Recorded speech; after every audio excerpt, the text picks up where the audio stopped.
In this episode, I talk about how to create the perfect portfolio website.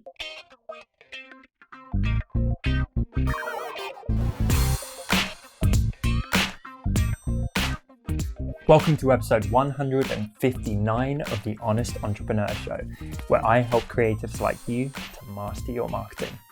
My name's Tom Ross, and let's get into it. This question is from Caitlin. What's the best way to structure a portfolio site? Hey Caitlin, great question. I don't know if you know my background, but for years I did web design, I did consultancy on websites, so I love this question. And I'm pretty sure I have got an episode of this show on the YouTube channel, which is worth watching, where I specifically break down, it's like a mini web design course. So I highly recommend everyone goes and checks that out. It's one of the early episodes on my YouTube channel, youtube.com/Tom Ross Media. In terms of your portfolio though, I think keep it pretty basic. People overthink, and what I always advocate, and when I used to help people with their websites, I would start with a spring clean. I would start by literally clearing out all the stuff that doesn't really map to their intended goal, which is converting visitors into clients. And a big offender here would be social media feeds.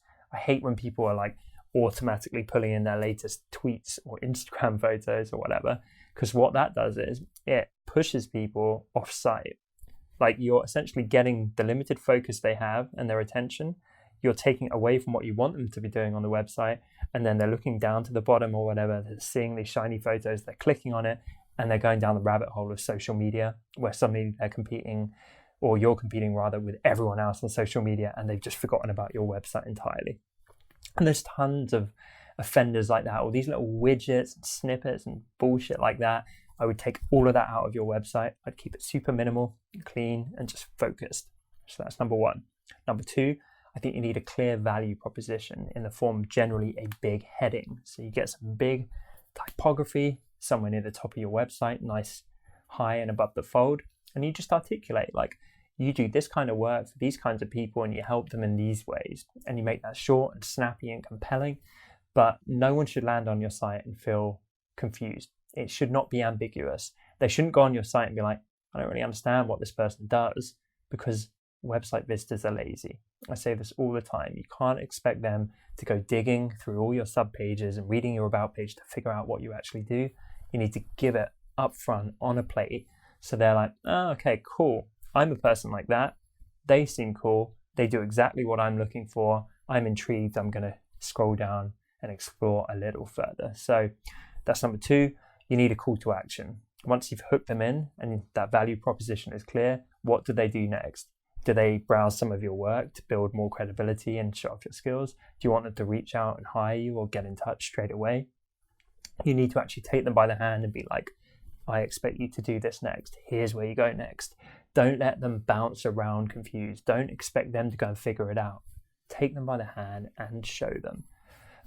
Next thing, with work, don't overwhelm them. Don't put 27,000 pieces of work in your portfolio. Keep it simple. The whole thing is, we each have a varying degree of quality with our creative work. And so invariably, no matter how good you are, some work will be better than others. And if you take, say, the top 3 case studies that you've done, the top 3 portfolio examples, and you remove the other 7 out of 10, you will be showing your best 30% of work. And by getting rid of the top 10%, the bottom 10%, 20%, 70%, whatever it is, by getting rid of that, the average level of quality out of the work you are showing will rise. You get it? So I always advocate scaling back, showing a smaller number, somewhere in that kind of 3, 4, 5 kind of mix, I think is quite healthy. If it's just one, it's maybe a bit limited. If it gets into the 8, 9, 10, 20, 30, it gets a little bit ridiculous. So I try and keep it in that 3 to 5. Same thing with testimonials and case studies. So you're sharing your work, that's great. And then people normally scroll down and they get a slider where someone's put 10 to 30 testimonials in tiny text. I've seen this so many times, and it's just scrolling. It's on this auto loop scroll. You get 3 words in and it whips to the next one. And you're like, what the fuck? I missed that. Terrible UI, very frustrating. No one reads them. It's great for you to show off about how many people are singing your praises, but like no one's going to read that shit. They just scroll past it. It's very ineffective. It's a waste of real estate on the page. So instead, I'm like, pick one, literally pick one, and then make it something. Make it really like eye-catching and compelling. Like paraphrase. Don't have a giant block of text. No one's going to read that tiny text. Get the best parts of their testimonial. Put in big quote letters right there. And like, don't have a faceless thing. Like, have a photo of them at the very least. But better than that, like have you and them hanging out. So you can see, people can see how you treat your clients and how you have a good relationship. Better than that, have a video from them that you actually go to them and ask if you can film it with them raving about how great things were. Better than that, have some stats and be like, here they are really happy in a video or a photo with you or whatever. And here's some like stats that come out graphically being like, they saw a 30% rise in business after working with you, or they had their hit breakthrough. They outsold anything they'd done before because of the new UI that you slapped on their website, or the new brand you put on their protein shake, or whatever it might be.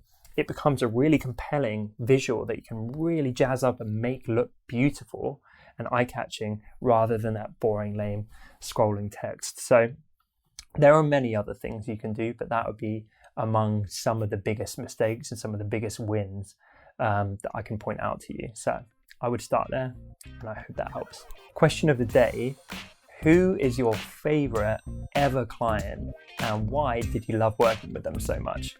Let me know and blow up the comments with a bit of positivity today, people. Hey, thanks so much for watching this video. If you enjoyed it, please make sure to subscribe below and click the little bell icon. And if you enjoyed this video, you will definitely enjoy these. Happy watching.